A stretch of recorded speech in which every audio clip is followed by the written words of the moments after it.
అందరికీ నమస్కారం. First things first, ముఖ్యంగా ఈ సినిమా ద్వారా రంగప్రవేశం చేసినటువంటి యూస్ ద హార్ట్స్ మా సుధాకర్ గారికి కంగ్రాచులేషన్స్. అలాగే నా ప్రీతమ హీరో నందమూరి తారక రామారావు గారి పేరు మీద పెట్టినటువంటి ఎన్టీఆర్ ఆర్ట్స్ కళ్యాణ్ రామ్ గారికి, ఎన్టీఆర్ గారికి, హరికృష్ణ గారికి కంగ్రాచులేషన్స్. ఈ సినిమాలో నన్ను కూడా ఒక భాగస్వామ్యం చేసినందుకు, నాకు కూడా పార్టిసిపేషన్ ఉన్నందుకు అవకాశం కలిగించిన అందరికీ, ఇంక్లూడింగ్ శివ గారికి, అందరికీ కూడా కృతజ్ఞతలు. ఫస్ట్ నుంచి సోషల్ మీడియాలో యాక్టివ్గా ఉంటా.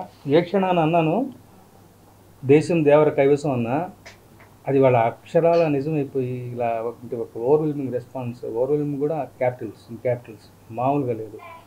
ఇందాక శివ గారు వాళ్ళు అనుకుంటే విన్నాను, అసలు families have started embracing the film అంటే, ఫ్యామిలీస్ ఎగబడితే, ఫ్యామిలీస్ రిసీవ్ చేసుకోవడం మొదలు పెడితే ఆ విషయం మామూలుగా ఉండదు. And before release itself ఓవర్సీస్లో బుకింగ్స్ కానీ, ఈ అంటే ఇది నాకు సంబంధించిన విషయం కాదు, but I'm just sharing my excitement. రిలీజ్కి ముందే ఆ స్థాయిలో బుకింగ్స్ కానీ, రిలీజ్ అయిన తర్వాత ఈ మాత్రపు ఏమంటాం, ఈ రేంజ్లో ఒక ఆదరణ కానీ, వస్తున్న మౌత్ టాక్ కానీ అన్నీ కూడా అసలు చాలా చాలా చాలా గొప్పగా ఉన్నాయి. నిజంగా ఇదొక విప్లవం. ముఖ్యంగా 2 కారణాలు. శివ గారికి ఒక యూనిక్ వే ఆఫ్ ఒక స్టోరీ టెల్లింగ్ ఉంటుంది. ఆయనతో పర్సనల్గా ట్రావెల్ చేసిన వాళ్ళు తెలుస్తుంది. ఆయన ఆలోచనలు విభిన్నంగా ఉంటాయి. మంచి కథలు చెప్పాలి అంటారు, ఇదొక మాట గుర్తుపెట్టుకోవాలి. సో శివ గారి ఒక టోన్ ఉంది. ఆ టోన్లో సినిమా చెప్తే సహజంగా ఉంటుంది. ఆ సహజత్వానికి ప్రపంచం పడుతున్నటువంటి నీరాజనం ఈ సినిమా దానికి ఉదాహరణగా ఈ సినిమా చెప్పుకోవచ్చు. ముఖ్యంగా శివగారు ఒక్కడ అలా ఉంటే సరిపోదు. ఆయన బలంగా నమ్మి వినోదంగా నిలబెట్టినటువంటి hero none other than NTR గారు.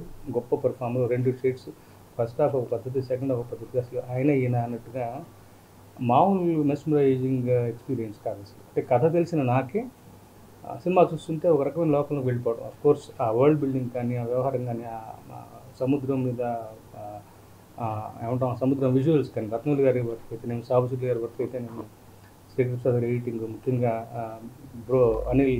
అనిరుద్ధ్ ఆయన ఇచ్చిన బీజిఎం కానీ, ఆటలు కానీ, జాన్వీ కపూర్ ప్రెజెన్స్ కానీ, ప్రకాష్ రాజ్ గారి మధ్య మధ్యలో వచ్చే ఏమంటాం అసూత్రధారి రోల్ కానీ, రకరకాలుగా అసలు పీటర్ హెన్స్ మాస్టర్ ఫైట్స్ అయితేనేమి, కోస్ట్ గార్డ్ ఫైట్ అసలు చెప్పాలనిపిస్తుంది. అసలు ఎన్ని ప్రతి క్షణానికి ఒక్కొక్క కొత్త ఎలిమెంటు అందరూ కూడా కన్విక్షన్తో చేశారు అసలు. అంటే ఇంక్లూడింగ్ మీ అందరూ కూడా. అంటే శివగారి మాటను బలంగా నమ్మారు. దానికి కూడా పరోక్షంగా శివగారికి కారణం. మొన్న ఒక ఇంటర్వ్యూలో ఆయన చెప్పినట్టు నా బలబల నచ్చిన మాట అది. ఎవరి పన్ను వాళ్ళు చేసుకొని వస్తే విజయం ఎలా ఉంటుంది, దర్శకుడు నమ్మినటువంటి హీరో ఉంటే మరింత బలంగా ఉంటుంది విజయం అన్నది ఈ దేవర సినిమా ద్వారా మరోసారి ప్రూవ్ అయింది. నిజంగా ఇలాంటి సినిమాలో నా భాగస్వామ్యం ఉన్నందుకు మరొకసారి కృతజ్ఞతలు తెలుపుకుంటూ, ఇది ఓన్లీ బిగినింగ్ మాత్రమే అనిపిస్తుంది. దీన్ని ఎక్కడికడికి వెళ్ళిపోతుంది. త్వరగా ఎప్పుడు ప్రీతముడు ఊళ్ళో వస్తారా?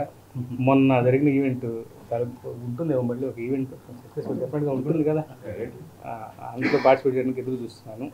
సెలవు.